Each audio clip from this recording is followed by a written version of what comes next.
Hello and welcome. The one topic that has seen much discussion time and again is, does the Indian education system have enough quality? Now, when we see this in the context of primary education, many people believe that much is being done to improve the scenario. However, people are skeptical when it comes to higher education. Join me today as we find out the facts, figures, and also the opinions of teachers and students and their take on the primary and higher education system in India and the quality of it. After pursuing her post-graduation in management, Aparna was confident about the next course of action in her career. She wanted to be a teacher. Today, after teaching for nearly 15 years, Aparna has also fulfilled another dream, studying further, and is now pursuing a PhD in management. Having been in the field of education for so many years now, not just as a student but also as a teacher, Aparna feels that there has been a considerable amount of change in the education scenario in India over the years. The scenario is actually changing, but the thing is, regarding the primary education, yes, India has made a lot of progress towards the towards the attendance rate and the literacy levels. Regarding the higher education, I would like to say that from the year 2001 to 2011-12, almost 20,000 colleges have been added over in the past one decade.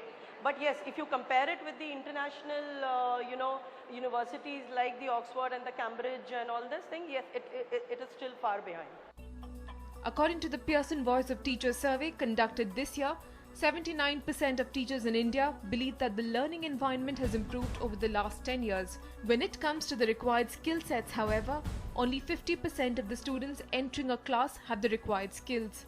Hence, it's not a surprise that 92% of educators believe that learning in the Indian context is highly exam-oriented rather than outcome-focused. Our current education system is not quite delivering on the right kind of skill sets, or it's not focused around delivering to the right kind of benchmarks for the of the learning, so to say, for the learners. Very clearly is a pointer to a problem. So across the survey, the teachers have pointed out various things, and they specifically talk about a few enablers which they believe are the right kind of things that should happen. Pearson's survey is backed by data from other reports by World Bank and the Annual Status of Education Report 2013. According to findings by World Bank, although the net enrollment rate in India has crossed 85% when it comes to primary education, the quality, however, has not improved drastically. When we shift focus to higher education, India has added nearly 20,000 colleges in a decade. From 12,800 colleges in 2001, we now have over 33,000 colleges. According to British Council, while the figures have improved, there are still many challenges in regulation and quality control in these colleges. While there are exceptions, many, however, are perceived to be substandard. And just what does the youth perceive about the quality of education in our country? Let's find out. We have with us students from SP Jain Institute of Management and Research. So since y'all are pursuing higher education, my first question goes out to y'all. Like, what are the facilities that are available or not available in higher education in India at the moment? Just before facilities, I just want to say that the primary problem with education in India is that people have their set preferences. The thing is, they want to be engineers, they want to be doctors, and their whole world revolves around just this. They do not want to explore beyond this realm.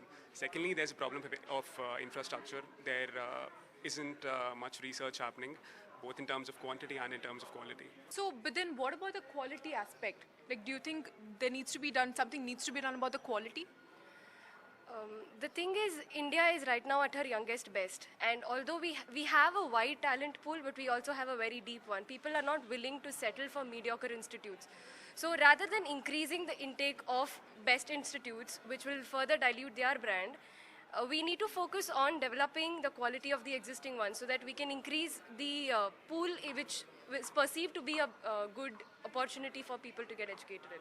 So when it comes to the quality again, now we have seen in the world rankings, none of the Indian universities come within the top 200.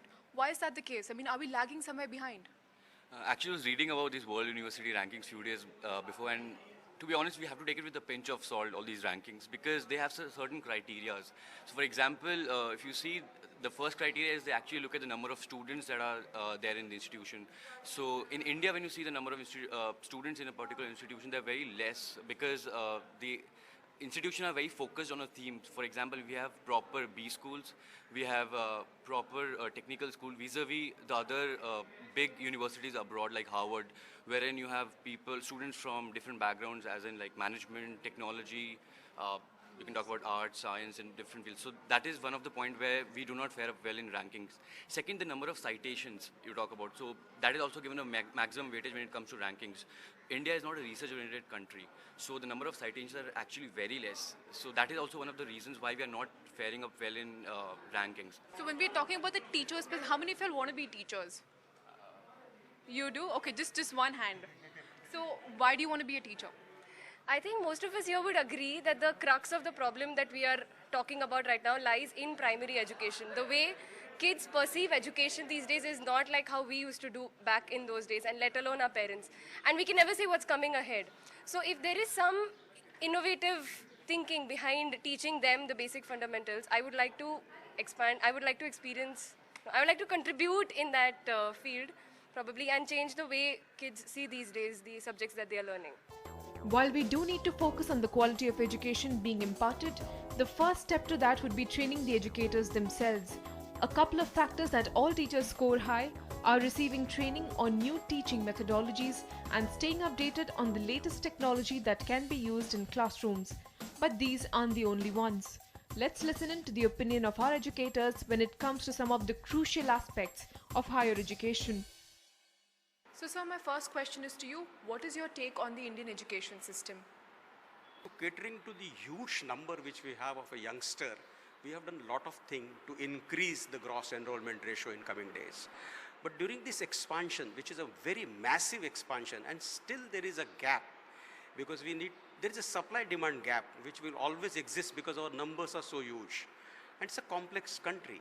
Now, during this expansion, we could not able to manage the quality of education. And I think the issue now is how we can deliver a quality education in coming days. So since quality is the main focus, how can we improve it? We will have to deal it in two phases. One, how to deal with the educating the masses. Second, how to give specialized education. Currently, we are blessed because we have the ICT developments taking place with which we can afford to conveniently, even with our low resources, through distance education, provide expert lectures and expert knowledge to those who want to have specialized education. And those who are not educated at all, first generation education required, those masses need to be treated at a fundamental level. So how do you go about training your teachers?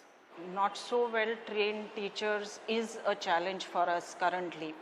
That is one aspect. Second aspect is we always keep hearing the industry complaining we get students who are not suitable, who are not employable, skills are just not right as per our requirement. But till when do we continue with this pattern of just complaining and then adjusting? Somewhere some policy decisions taken, industry's intervention happens and happens in a structured way, it will definitely bring results. So while we have come a long way when it comes to the number of reforms or the number of educational institutions across the country, India still needs to make much headway into the quality of education provided in these institutions. On the other side of this short break, Lakshmi brings us the story of an organization that is making a world of difference. Stay tuned.